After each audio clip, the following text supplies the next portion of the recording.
Halo guys, selamat petang semua sipu-sipu.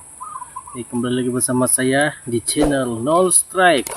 Kepada yang sudah menonton dan subscribe channel saya, terima kasih. Guys, hari ini kita memikat serindit liar lagi. Hari ini kita pergi pot baru. Saya pun tidak tahu apa nama ni pot. Kita coba aja lah.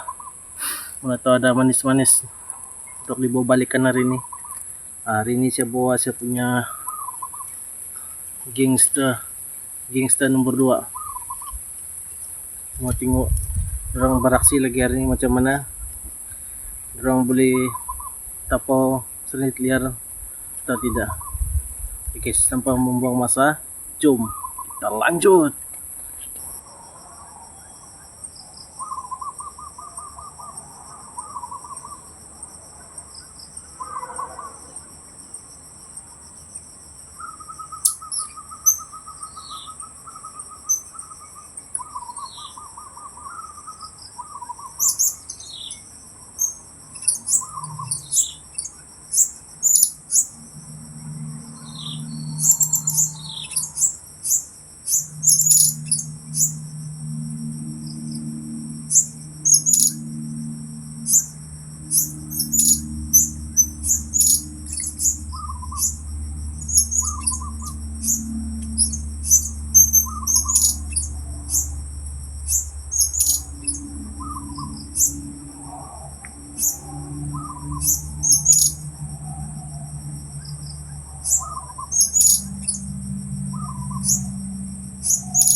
Okay, strike juga.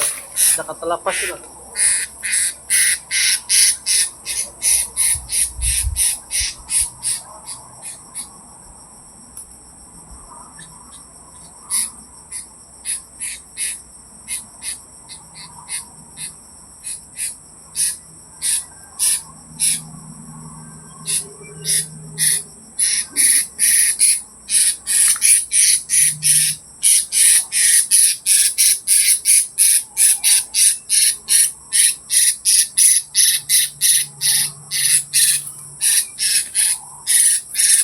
Mantap guys. Wah. Dapat dada murah. Mantap.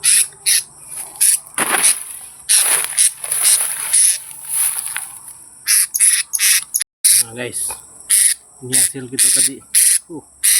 Mantap. Oke, kita lanjut lagi. Oke guys, sebelum kita balik, tinggal lo pemandangan dia. Sini pot dapat memikat serindit nih di tengah-tengah bukit.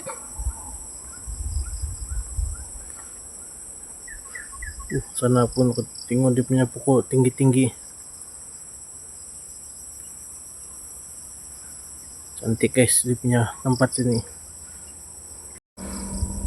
Guys, itulah tempat saya memikat serindit nih di tengah-tengah bukit. Sekarang mau balik nih. Sekarang pun sudah jam 6.05. Mau balik udah. Oke guys, begitulah cerita tadi. Syukurlah ada juga yang singgah. 1 ekor lah tadi dapat. Kalau ikut semua campur ada 4 ekor juga melimpas. Tapi itulah nasib kita, cuma dapat 1 ekor je kan, merah dada. Jadi syukur juga lah. Nanti mau apel balik dia ni pot ni. Memang puas hati juga kalau datang sini. Kalau saya punya pemikat tadi yang gangster nomor 2 pun boleh tahan juga lah, dorang memujuk. Oke guys, kalau berminat sama ini video, jangan like, comment, share dan subscribe. Kita jumpa di video seterusnya. Mantap guys, inilah pikat tadi sama hasil kita dapat. Mantap.